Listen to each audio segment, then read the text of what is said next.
From the darkened corners of Savile Row tailoring rooms to the glittering runways of Paris and Milan, Alexander McQueen's name became synonymous with provocative beauty, rebellious artistry, and unapologetic craftsmanship.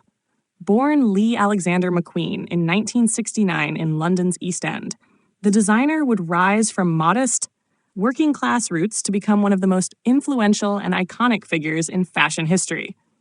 His career was meteoric, his designs unforgettable, and his legacy eternal, marked by both creative brilliance and personal tragedy. McQueen was the youngest of 6 children, raised in a council flat in Stratford, East London. His father was a taxi driver, and his mother a social science teacher. And it quickly became evident that young Lee had an innate talent for drawing and clothing construction. By the age of 16, McQueen left school and began an apprenticeship with Anderson and Shepherd, a respected tailor on Savile Row, followed by stints at Give's and Hawkes and theatrical costumiers Angels and Bermans. These early experiences gave him a rigorous foundation in garment construction, pattern cutting, and traditional menswear tailoring, skills that would become the backbone of his later avant-garde collections. His hands-on knowledge of tailoring was matched by an imagination that pushed boundaries.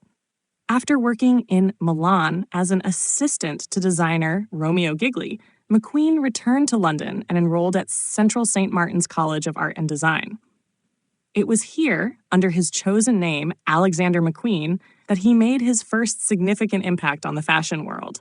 His 1992 MA graduation collection, titled Jack the Ripper Stalks His Victims, was purchased in its entirety by influential fashion stylist Isabella Blow.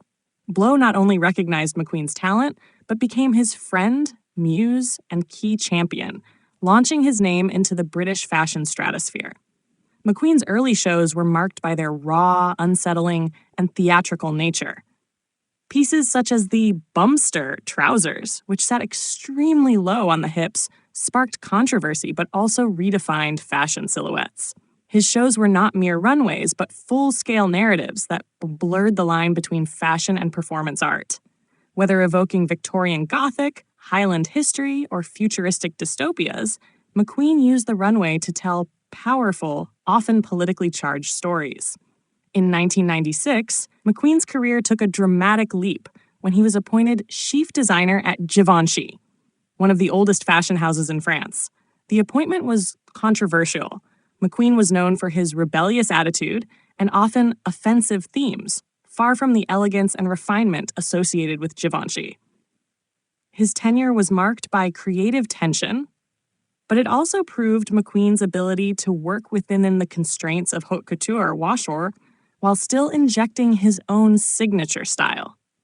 Despite clashes with the brand's conservative heritage, McQueen's work with Givenchy broadened his exposure and honed his technical mastery of couture. By 2000, McQueen had left Givenchy and sold a 51% stake in his eponymous label to the Gucci Group, now part of Kering. This partnership allowed him greater creative freedom and financial backing, which he used to further push the boundaries of fashion. His own label flourished, producing collections that were as emotionally resonant as they were visually striking. Shows like Voss, 2001, which featured a 2-way mirrored box and a live installation, and Plato's Atlantis, Spring-Summer 2010, which debuted digitally via livestream, a first in fashion history, cemented McQueen as not just a designer, but a storyteller and innovator. A hallmark of McQueen's work was the juxtaposition of strength and fragility, beauty and horror. He had a unique ability to meld tailoring with technology, femininity with aggression, and historical reference with modern innovation. Materials and methods in his collections were often experimental: laser-cut leathers, 3D printed heels, holographic projections, and robotic spray painting machines all found their way into his vision. But McQueen's genius wasn't just technical, it was emotional. He designed from a deeply personal place, frequently using fashion to explore themes of mortality, abuse, nature, and the human condition. Despite his growing acclaim and accolades, including being named British Designer of the Year 4 times, and receiving the Commander of the Order of the British Empire, CBE, in 2003, McQueen battled depression, anxiety, and grief. The death of Isabella Blow in 2007 and his beloved mother Joyce in early 2010 took an enormous toll on his mental health. Tragically, on February 11, 2010, just days after his mother's passing and ahead of London Fashion Week, McQueen was found dead in his Mayfair apartment, having taken his own life. He was 40 years old. The fashion world was left reeling from the loss. His final collection, Fall-Winter 2010, titled Angels and Demons, was completed posthumously by his team. The collection was widely viewed as a hauntingly beautiful farewell, filled with ethereal silhouettes, religious imagery, and masterful craftsmanship. It was a somber reminder of the visionary we had lost and the work he might have created had he lived. McQueen's legacy lives on through the fashion house he built and through the creative vision of Sarah Burton, his longtime collaborator and successor at the Alexander McQueen brand. Under her leadership, the label has retained its commitment to innovation and storytelling, while evolving into a more refined and wearable expression of the McQueen ethos.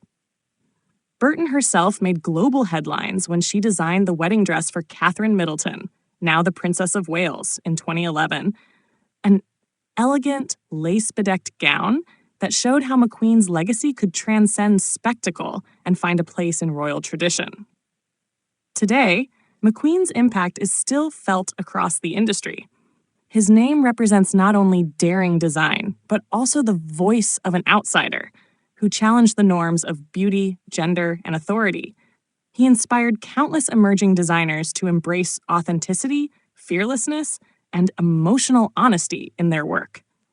Museums around the world have honored his legacy with retrospective exhibitions, the most famous being the Metropolitan Museum of Art's Savage Beauty in 2011, which drew record-breaking attendance. Alexander McQueen remains a symbol of what fashion can be when it dares to disturb, to enchant, and to reveal uncomfortable truths. He didn't just dress bodies, he exposed souls. His legacy reminds us that fashion, at its best, is not just fabric and thread, it is a raw, beating heart wrapped in silk.